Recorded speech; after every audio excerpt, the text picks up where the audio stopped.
আমরা তো বুঝছি তো করতেছেন, এভাবে তো বুঝছি তো। এগুলোই তো ধরতে হবে, বোঝেন, বাচ্চাদের সাথে হাত মিলাচ্ছে। হ্যাঁ, ঠিকই তো আছে।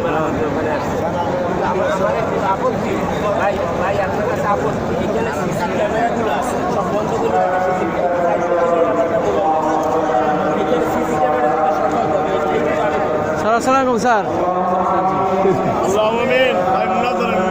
আল্লাহ আমিন আমিন। উনি দোয়া করছেন, আর একটু পরে ইফতারি শুরু হবে। ইফতারের আগে দোয়া মোনাজাত করছেন আমাদের মাননীয় ধর্মমন্ত্রী। আমরা আজকে এসেছি জাতীয় মসজিদ বাইতুল মুকাররম।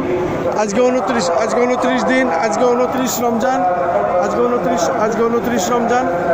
এবং যদি আজকে চাঁদ দেখা যায় তাহলে আগামীকাল ঈদ, আর যদি চাঁদ দেখা না যায় তাহলে একদিন আমরা পাবো, পরের দিন আবার ঈদ। আমি দেখতে পাচ্ছি ধর্মমন্ত্রী এসেছেন এখানে এবং ইসলামিক ফাউন্ডেশনের ডিজি এসেছেন। আমরা দেখতে পাচ্ছি ধর্মপ্রাণ মুসলমান সবাই আল্লাহর কাছে দোয়া মোনাজাত করছেন। এবং দোয়া মোনাজাত এই এক মাস রোজা থাকার পরে ঈদের যে আনন্দ, ঈদের যে খুশি, এটাই আসলে মুসলমানের জন্য আমরা আনন্দিত। এই ঈদটা প্রত্যেক মুসলমানের জন্যই এটি একই রকম। এটা আমরা জাতীয় মসজিদ বাইতুল মুকাররমে ধারাবাহিকভাবে আমরা এই কাজ আজকে 29 রমজান।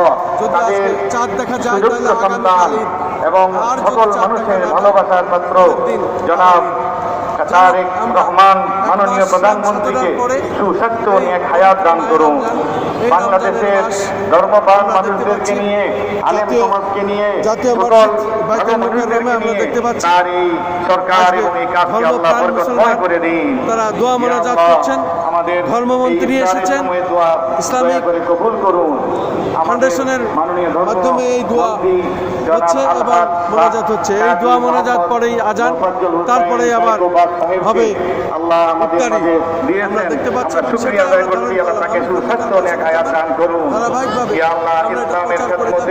মসজিদের খেদমতে, হাজীদের খেদমতে, গরিব মানুষকে যাকাত দিয়ে আল্লাহ সম্পদশালী বানানো এবং শিক্ষা দীক্ষা, চরিত্র, আখলাক, দাওয়াত, তাবলীগের মাধ্যমে এই দেশকে পরিপূর্ণ আল্লাহ রাসূলের সুন্নাহ অনুযায়ী পরিচালনার তৌফিক দান করুন। হে আল্লাহ, এই শেষ রাত্রি হয়তো আরেক দিন পাবো, আল্লাহ আমাদেরকে লাইলাতুল কদর নসিব করুন। আল্লাহ আমাদের যাকাতকে কবুল করে নিন, আমাদের সদকাতুল ফিতরকে কবুল করে নিন। আল্লাহ আমাদের গুনাহগুলি মাফ করে দিন, আল্লাহ আমাদের গুনাহগুলি মাফ করে দিন। হে আল্লাহ, রহমত দান করুন। হে আল্লাহ, মধ্যপ্রাচ্যের যুদ্ধকে থামিয়ে দিন। আল্লাহ, ইরানের উপর যে আক্রমণ হচ্ছে সেই আক্রমণকে থামিয়ে দিন। হে আল্লাহ, ফিলিস্তিনে হত্যাকারী অশুভ দেশটিকে ধ্বংস করে দিন। গাজার মুসলমানদেরকে ধ্বংসকারী জাতিকে এবং সেই জালেমদেরকে ধ্বংস করে দিন। হে আল্লাহ, মুসলিম বিশ্বের উপর খাস রহমত দান করুন। ফিলিস্তিনের মুসলমানদের উপর রহমত দান করুন।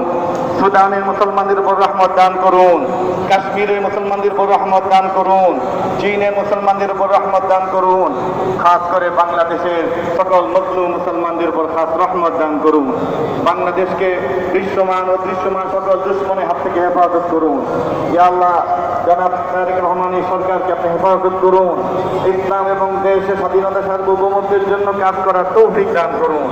ইয়া আল্লাহ, ইসলামিক ফাউন্ডেশনের সকল কর্মকাণ্ডকে আপনি গতিশীল করে দিন।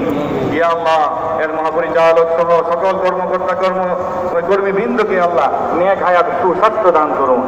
ইসলামের জন্য আরো কাজ করার তৌফিক দান করুন। বাংলাদেশের ঢাকার সমস্যাগুলি দূরীভূত করে দিন।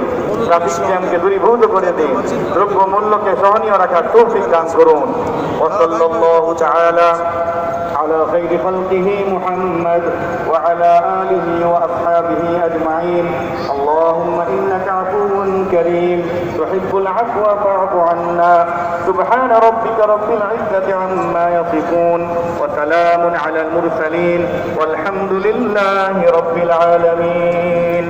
آمين.